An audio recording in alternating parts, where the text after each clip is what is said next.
the United States equivalent of the royal family. An accomplished educator, entrepreneur, and philanthropist, he currently leads the Special Olympics organization, started by his mother, Eunice Kennedy Shriver, in 1968.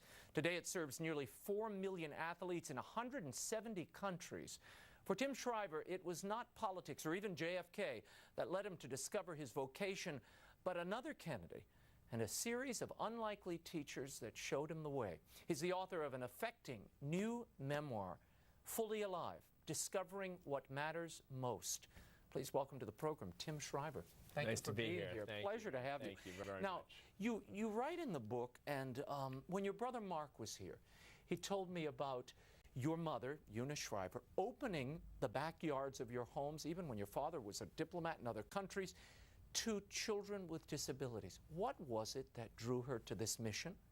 Well, I think in a way she had an instinctive commitment to what matters most in her own way. I think she had grown up with a sister who had special needs at a time when there was enormous stigma, fear, the idea of caring for, valuing that life was unknown really in the culture. But she was told by her mother and father, take care of your sister Rosemary, include her, welcome her, make sure she's a part of everything. And yet, so, you know, she could see two things. One, this enormous love and joy she had with her sister, and then this enormous shame and stigma that she saw out in the outside world. And she set out with her life to attack the stigma and to promote the love. And so she'd go expert knocking, doctors, policymakers, politicians, and they would all say, you know, Eunice, I'm sorry. And she said, you know, to heck with you, I'll do it myself.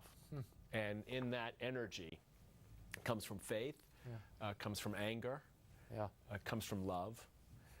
She found the outlets in the simple acts of welcoming children to her house. Camp Shriver. Camp Shriver, but they came, Raymond, from institutions.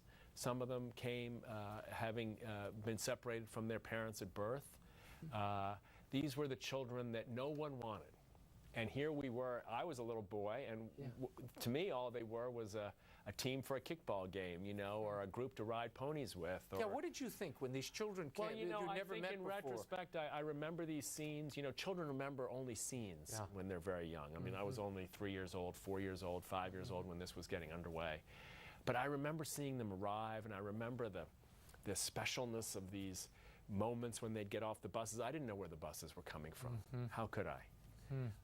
I didn't know the trouble and struggle that these children had experienced. But what I did see was that when they were in my house, my mother was excited, the volunteers were excited, I was excited. We'd spin off every morning and sing, if you're happy and you know it, clap your hands. And I think to myself, you know, how did she know that if you're happy and you know it, you'd be there? This book is my attempt to remind people and to invite people. When we think of Thanksgiving, we think of the holidays, we think of Christmas. You know, everybody wants to give somebody a tie or a sweater. Please, or no more ties. Cufflinks or cologne or whatever it is, we all end up giving one another. My hope is that this book will invite people to give to one another meaningful experiences that really matter most. And I want to get to some of those that you discovered in the course of your life. Tell me about Rosemary, your aunt. She figures prominently in this book in your life. She was had some disabilities early on, but she was fully engaged in the life of this family. And then at 23, your grandfather attempts to help her. Tell us what happened and how you come to know her later. I mean, I think what you have to remember is that Rosemary was born at a time when The Black Stork was the film that had come out 2 years before her birth, encouraging women to allow their newborn children to die. 6 years after her birth, Oliver Wendell Holmes, the Supreme Court Justice, pens the famous decision authorizing the institutionalization and sterilization of people with intellectual disabilities. 3 generations of imbeciles is enough. Imbecile, idiot, moron, retard. These words echo in the hearts and minds and souls of people who have touched this population as these enormous sources of pain. But Rosemary came, and what did her mother and father say? You will stay at home, you will be treated like the other children, and we will do everything we can to help you.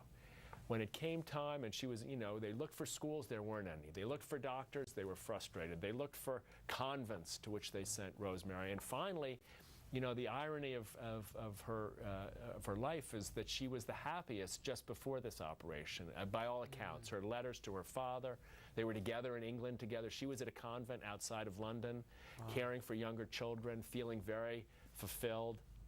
And she had to leave London because of the war. Right. And when she came back to the United States, she was alone, she was frustrated, and my grandfather was told there was a new Nobel Prize given to these doctors who have come up with this innovative way to help people, and it's going to cure Rosemary, it's going to make her better, it's going to fix her challenges.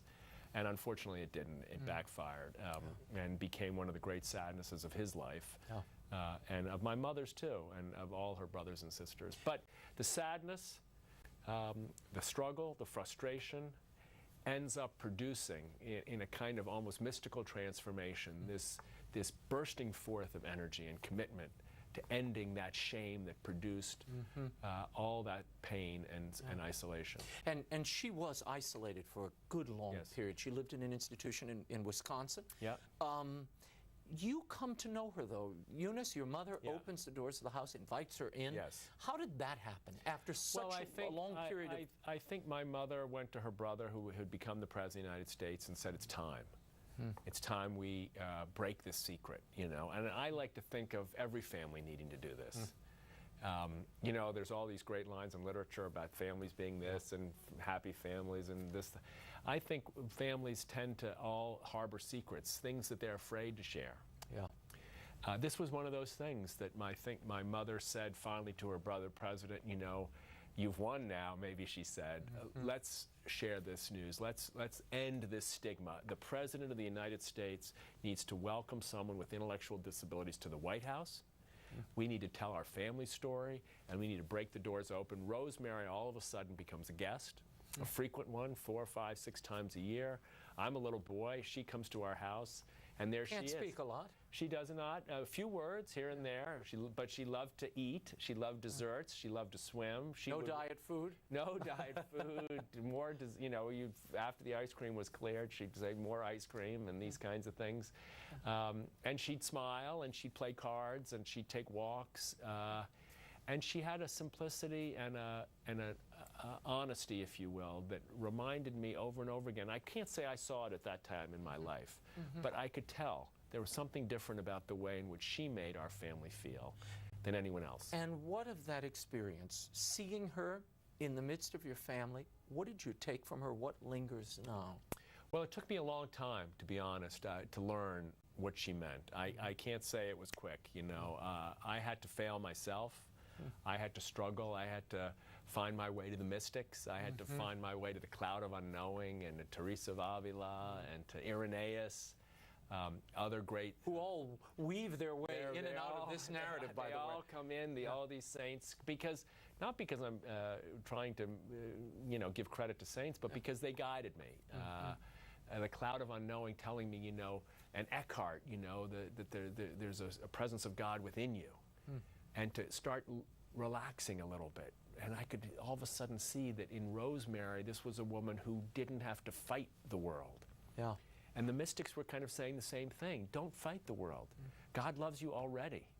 It is all within, you know. This gift of love has been already given to you. You don't have to go out and earn it. And so slowly over time, falling in love with my wife, Linda, and realizing that she too was trying to tell me, don't worry, you don't have to impress me, you just... And yet there was that expectation. Being part of this Shriver-Kennedy clan, right. You've got to earn your way to the table, you've got to accomplish something great so that you earn the title. I think every family does that.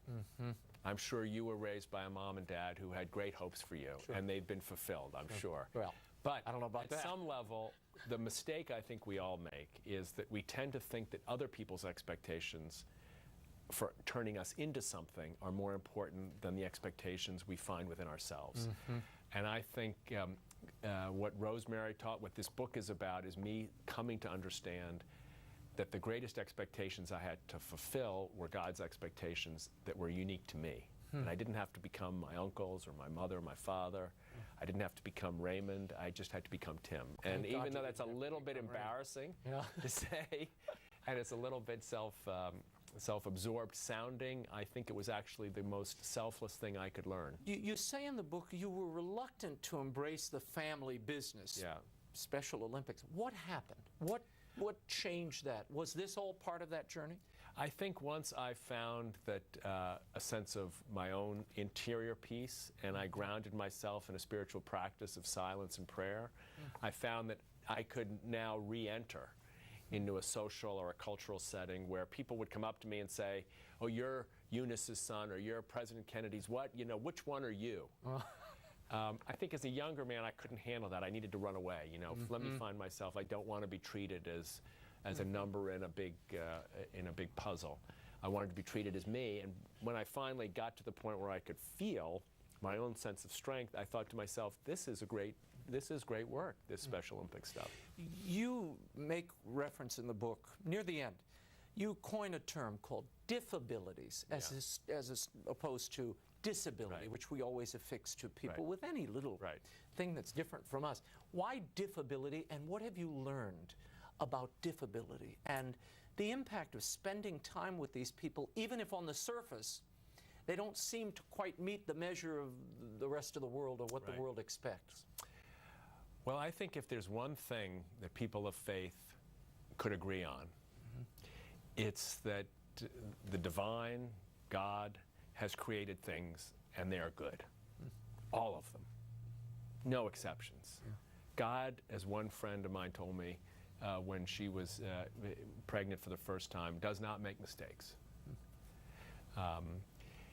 If that's true, if everybody is good, then we can't justify labeling people with negative labels. We can't justify saying, I've found out what's wrong with Arroyo. He's got a different kind of X or Y. And it's a diss, you know, and walk around with a diss on my name. I mean, it's just a fundamentally non-religious attitude. I know why we do it. We do it sometimes for very good reasons, to try to help a particular group or to try to address the needs of a particular group. But in the end of the day, the spiritual, the religious worldview is everybody has ability. They're all different and they're all beautiful. And I think we need to help language that reminds us of that every day. Otherwise, we fall into the trap of treating one another negatively, I'm afraid. You talk about some of the people here who you've encountered through Special Olympics and how they've changed your life. Can you briefly tell us about one or two of them and, well, I think what they did, what you took from them? The reason I tried to put this into a book form, Raymond, is because I think we overlook often the gifts of people who are outside the mainstream. Take Donald Page. Donald's born, healthy little baby, gets a very significant illness, has multiple seizures, almost dies several times, raised by a dad who's a dairy farmer and a mom who's a full-time mom in rural Ireland. Barely survives, becomes a full-time job for this mom and dad, gets to school, finds a coach, is encouraged to learn a sport in Special Olympics, the beanbag lift. He gets his moment.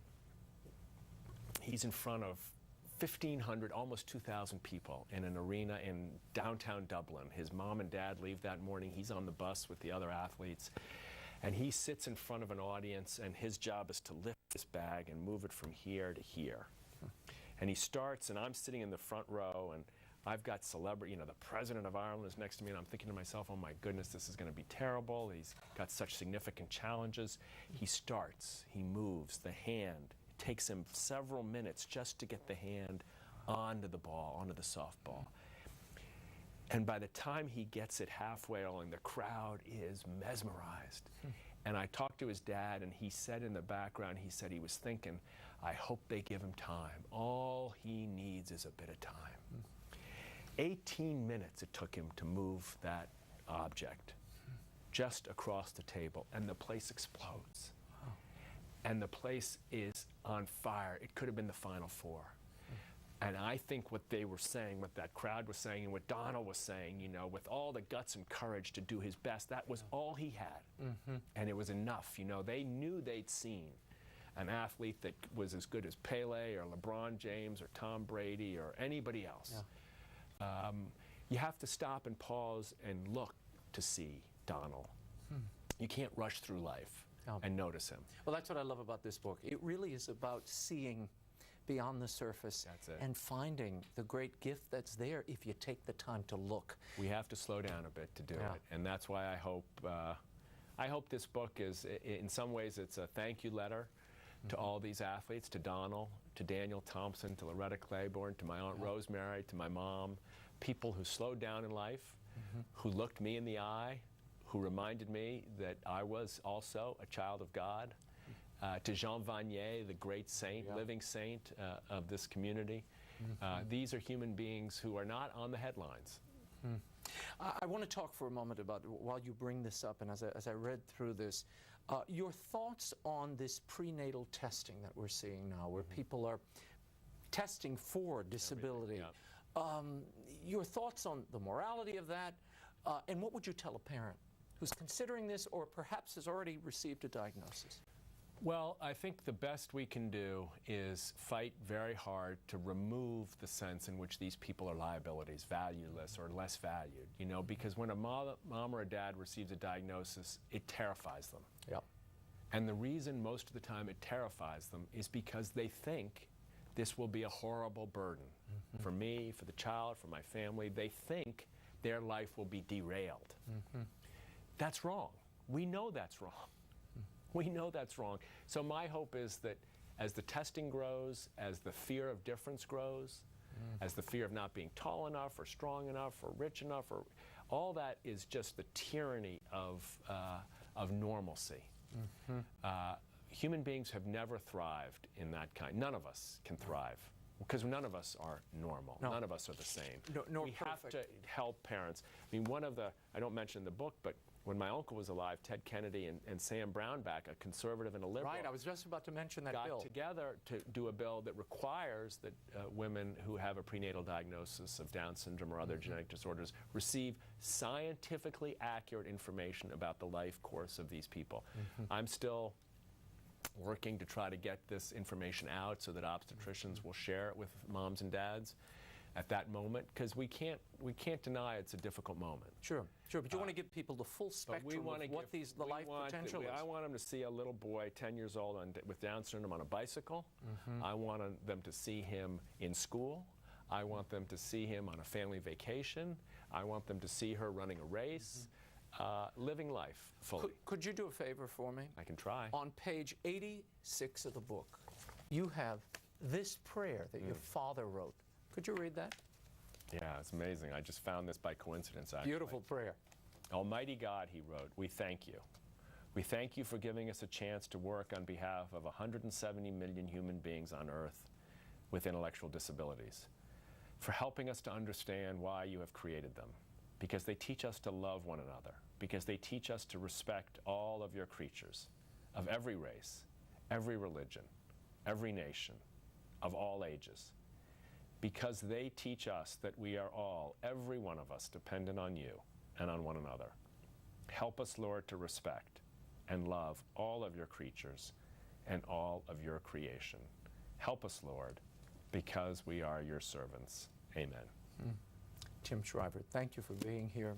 You're a great testament to your mother and father, and thanks for the book. It's really beautiful. Fully Alive, Discovering What Matters Most is available at bookstores everywhere and online, and it really is worth your time. It's a gorgeous